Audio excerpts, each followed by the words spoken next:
மேடையில் வீட்டிற்கும் மேன்மை தங்கியவர்களே, பத்திரிகை நண்பர்களே, தொலைக்காட்சி தோழர்களே, உங்கள் அனைவருக்கும் என் பணிவான மாலை தமிழ் வணக்கத்தினை மகிழ்வோடு தெரிவித்துக் கொள்கின்றேன். ஜோரா கையத்தட்டுங்க படத்துடைய முன்னோட்டமும் பாடல்களும் நான் ஏற்கனவே கண்டு கழித்து பேருவகை கொண்டேன். நீங்கள் இப்பொழுது பார்த்திருப்பீர்கள், கண்டு கழித்திருப்பீர்கள்.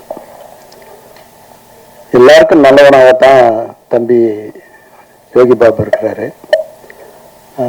எந்த சூழ்நிலையிலும் நான் ஒரு ஃபோன் பண்ணா என்ன செய்யணும்னு வேற இந்த ப்ரொடியூசருக்கு ஒரு நாள் எக்ஸ்ட்ரா டேட் கொடுப்பான்னு காசே வாங்காத பண்றேன்னாரு. அப்படிப்பட்ட ஒரு நல்ல ஒரு மனித தம்பி, அப்படிப்பட்ட ஒரு மனது உங்களுக்கு எந்த காலத்திலையும் மனச்சோறு வரக்கூடாது, எந்த சூழ்நிலையும். ஏன்னா திரையுலகுக்கு நீ அவசியம் தேவை. ஆகவே ஜோரா கையத்தட்டுங்க. ஜோரா ஜோரா ஜோரா பிரமாதமா ஒரு நல்ல கமர்ஷியலான ஒரு படம். அந்த இயக்குனரும் அந்த தயாரிப்பாளரும் என் அலுவலகத்துக்கு அடிக்கடி வருவார்கள். இந்த நிமிஷம் வரலாம் அவங்களுடைய பேர் தெரியாது, எனக்கு உண்மையிலே தெரியாது. ஆனா அவங்க வந்தா வரவேற்று உபசரித்து என்ன செய்யணுமோ செஞ்சு பண்ணி தருவேன். அந்த மாதிரி தெலுங்குக்கு மிகப்பெரிய நன்மை செய்வதற்காக சில பேர் அவதரித்திருக்காங்க. அதுல தம்பி ஜனஜயனும் ஒருத்தர்.